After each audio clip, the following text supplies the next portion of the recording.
L'essentiel de l'actualité pour ce vendredi, les autorités ont localisé les bateaux dans une zone à haut risque riche en gaz méthane, rendant les opérations de sauvetage extrêmement dangereuses.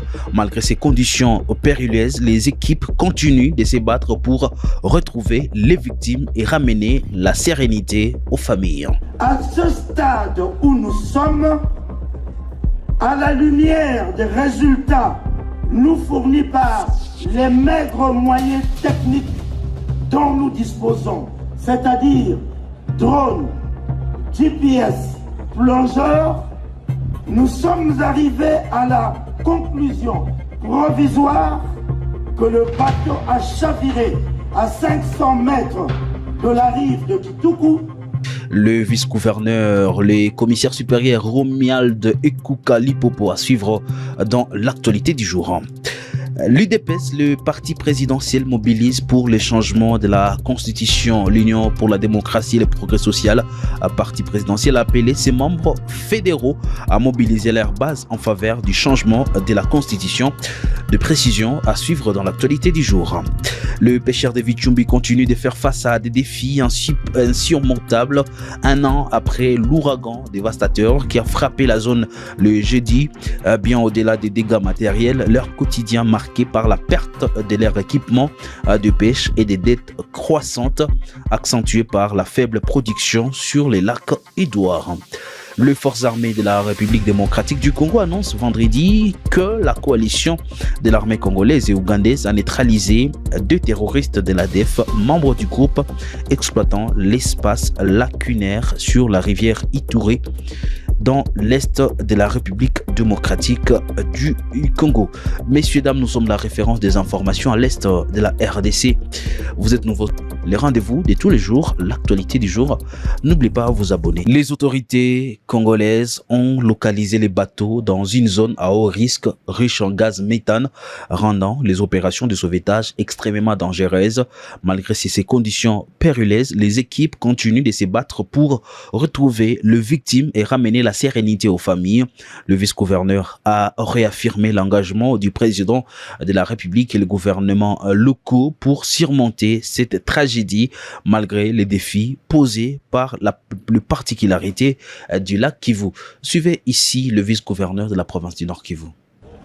À ce stade où nous sommes, à la lumière des résultats nous fournis par les maigres moyens techniques dont nous disposons, c'est-à-dire drones, GPS, plongeurs, nous sommes arrivés à la conclusion provisoire que le bateau a chaviré à 500 mètres de la rive de Kitoukou, qu'il s'est brisé en 3 morceaux et qu'il gît à 198 mètres de profondeur.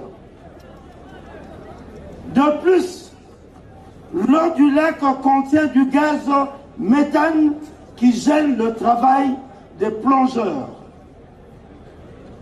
Toutefois, quoique les difficultés de sauvetage semblent insurmontables, le chef de l'État, le gouvernement national et le gouvernement provinciaux du Nord Kivu et du Sud Kivu rassurent les familles que tout continue à être mis en œuvre pour solutionner le problème. L'Union pour la démocratie et le progrès social, parti présidentiel, a appelé ses membres fédéraux à mobiliser leur base en faveur du changement de la Constitution. Héritier Baraka signe ces condensés.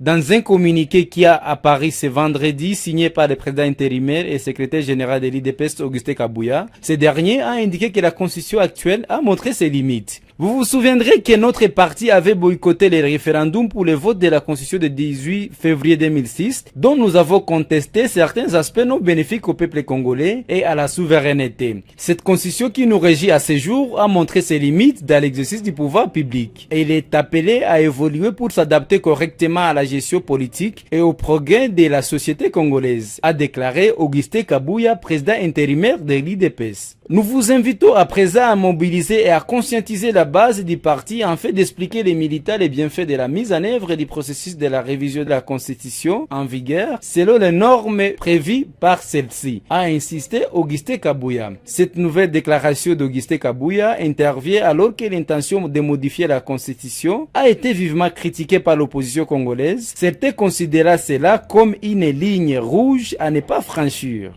Le pêcheur de Vichumbi continue de faire face à des défis insupportables un an après l'ouragan dévastateur qui a frappé la zone le jeudi 10 octobre 2023.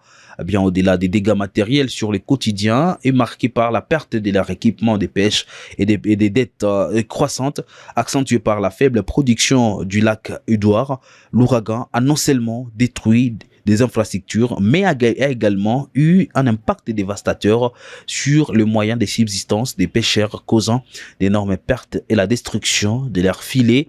De nombreux filets ont été emportés par les vagues puissantes, laissant des pêcheurs sans outils pour exercer leur métier. En Ituri, les forces armées de la République démocratique du Congo annoncent ce vendredi 11 octobre 2024 que la coalition de l'armée ougandaise et congolaise a neutralisé des terroristes de l'ADF, membres du groupe exploitant l'espace lacunaire sur la rivière Ituri dans l'est de la République démocratique du Congo le jeudi 10 octobre 2024.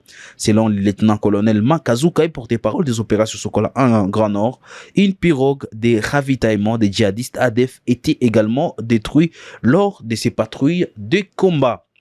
En sport, pour finir, les stades de l'unité a vibré au rythme de la 2e édition de la Future Pro League, un tournoi de détection dédié aux joueurs de moins de 20 ans. C'est jeudi 10 octobre 2024, en présence de nombreux recruteurs venus de clubs européens. Les tenants du titre, le FC Gol, a commencé sa campagne par un match nul face au FC Nyiragongo, un but partout. Dans un autre match, le DC Virunga, finaliste malheureux de la première édition, a réalisé une belle performance en se posant 3-1 contre le FC Mwangaza. Initiateur de la Future Pro League, Hugo Kasuku a souligné les améliorations apportées pour cette 2e édition par rapport à la première, mettant en avant l'importance d'offrir une meilleure visibilité aux jeunes talents. Il est ici dans ses propos recueillis par Georges Benmima. Bon, il y en a plusieurs, hein. La première, c'est qu'on a des caméras. On a une caméra VO, qui est une caméra dotée d'intelligence artificielle, et donc analytique aussi. Donc c'est des caméras en fait qui peuvent analyser les matchs, les prestations des joueurs, leur donner des cotes, voir le nombre de statistiques qu'ils ont eu en termes de perte de balles, de passes réussies, d'interceptions, de dribbles. Bref, c'est très complet, c'est de la haute technologie et en plus cette caméra va permettre que tous les matchs soient retransmis sur la plateforme A-Ball sur laquelle les plus grands clubs du monde recrutent les joueurs. Donc ce tournoi sera suivi dans le monde entier. En plus de ça, on a des recruteurs qui sont venus cette année. On a cherché quand même des recruteurs d'un niveau, disons, de clubs de niveau un peu moindre pour voir comment ils pourraient être satisfaits par rapport à nos joueurs. Parce que Monaco, c'était un peu trop grand, je pense, pour le niveau qu'on a actuellement ici à Goma. Et ça sera tout pour l'actualité du jour, messieurs, dames. Merci à vous de l'avoir suivi.